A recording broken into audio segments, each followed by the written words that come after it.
Assalamualaikum warahmatullahi wabarakatuh. Perkenalkan, nama saya Mulyadi Nata Kusumah dari kelas 12 MIPA 1. Di sini saya akan mempresentasikan tentang meyakini hari akhir. Nah, definisi hari akhir itu dalam bahasa artinya hari penghabisan. Quran surat Al-Baqarah ayat 177 dan juga disebut hari pembalasan. Quran surat Al-Fatihah ayat 4.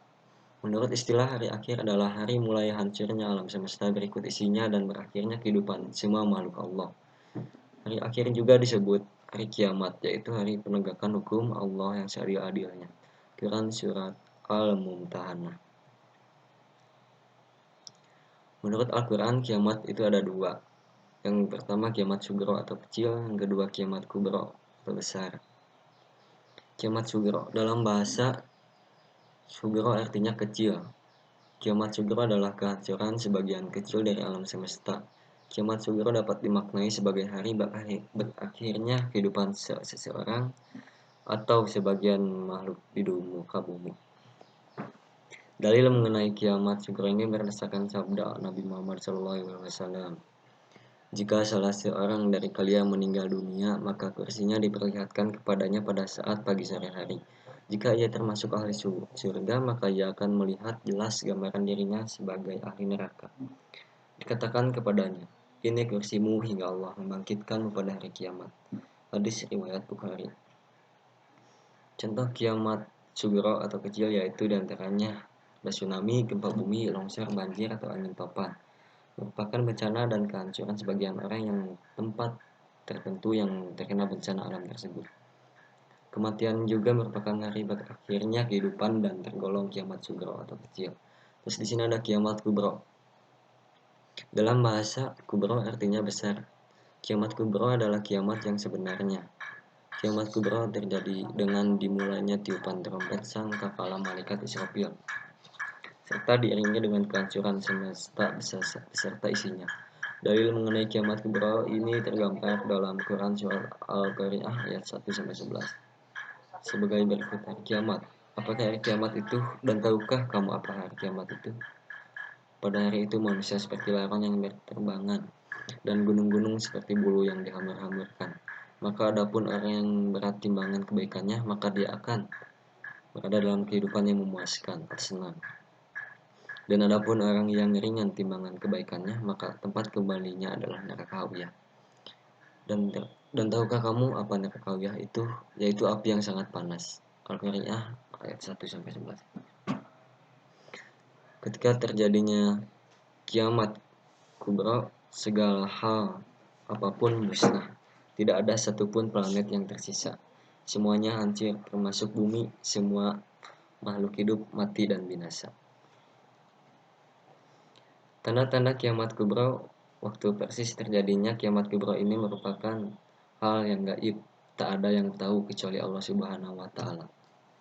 Namun terdapat tanda-tanda besar ketika terjadi kiamat sugro. Di antaranya terbitnya matahari dari sebelah barat, munculnya Dajjal, turunnya Nabi Isa alaihissalam yang turun ke negeri Syam dan membunuh Dajjal.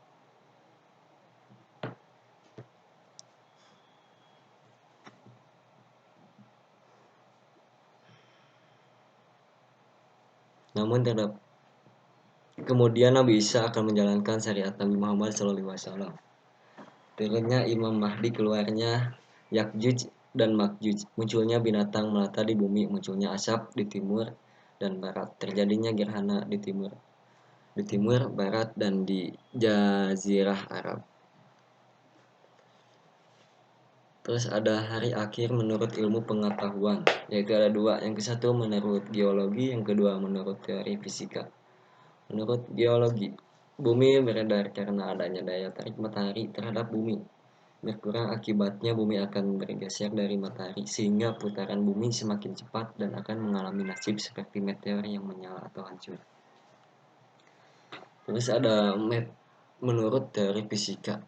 Jika suatu ketika matahari tidak muncul atau cahayanya redup karena tenaganya atau sinarnya habis, maka tidak ada angin dan awan beribat hujan, berkibat hujan. Berakibat hujan,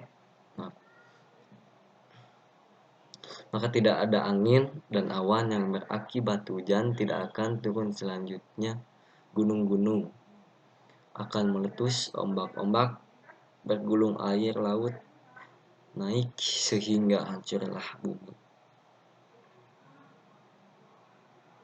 Terus di sini ada bukti indrawi terjadinya hari akhir. Imam At-Tabari dan Ibnu Katsir berpendapat bahwa telah diperlihatkan peristiwa yang menakjubkan di dunia.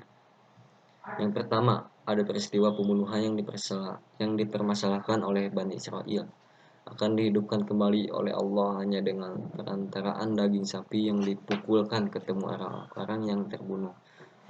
Terdapat dalam Quran surat Al-Baqarah ayat 72 sampai 73. Terus yang kedua ada peristiwa Nabi Ibrahim dan burung-burung yang dicincang, kemudian diletakkan di tiap-tiap bagian di atas bukit. Lalu Allah berfirman, panggillah niscaya mereka datang kepadamu dengan segera. Quran surat Al-Baqarah ayat 260. Hakikat beriman kepada hari akhir. Keimanan kepada hari akhir hendaknya dijadikan landasan utama untuk menyadarkan diri agar selalu taat kepada ajaran Allah. Banyak ayat dan hadis yang memerintahkan kita agar meyakini datangnya hari akhir. Di antaranya adalah firman Allah pada Quran surat Al-Baqarah ayat 4. A'udzubillahi minasyaitonirrajim. Bismillahirrahmanirrahim.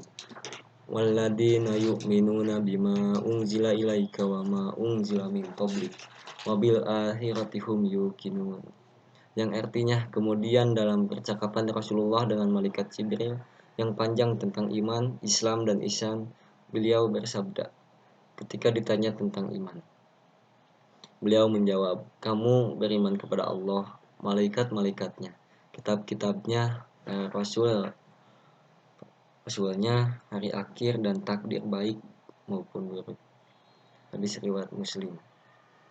Dalam ayat di atas ditegaskan bahwa meyakini adanya hari akhir merupakan salah satu ciri orang beriman. Sedangkan dalam penggalan hadis di atas, Rasulullah SAW menyebut hari akhir sebagai salah satu perkara yang wajib diyakini, yang kemudian disebut rukun iman. Di sini ada hikmah beriman pada hari akhir. Di bawah ini hikmah iman kepada hari akhir, di antaranya yaitu yang ke-1, munculnya rasa kebencian yang dalam kepada kemaksiatan dan kebejatan moral yang mengakibatkan murka Allah Subhanahu wa taala di dunia dan di akhirat. Yang kedua, menyejukkan dan menggembirakan hati orang-orang mukmin dengan segala kenikmatan akhirat yang sama sekali tidak dirasakan di alam dunia ini. Terus yang ketiga, senantiasa tertanam kecintaan dan ketaatan terhadap Allah Subhanahu wa taala dengan mengharapkan maunahnya pada hari itu. Yang keempat, senantiasa termotivasi untuk beramal baik dengan ikhlas, senantiasa menghindari niat-niat yang buruk apalagi melaksanakan. Terus yang terakhir, yang keenam, menjauhkan diri dari asumsi-asumsi yang mengkiaskan apa yang ada di dunia ini dengan apa yang ada di akhirat. Nah, segitu saja yang bisa saya sampaikan. Terima kasih. Assalamualaikum warahmatullahi wabarakatuh.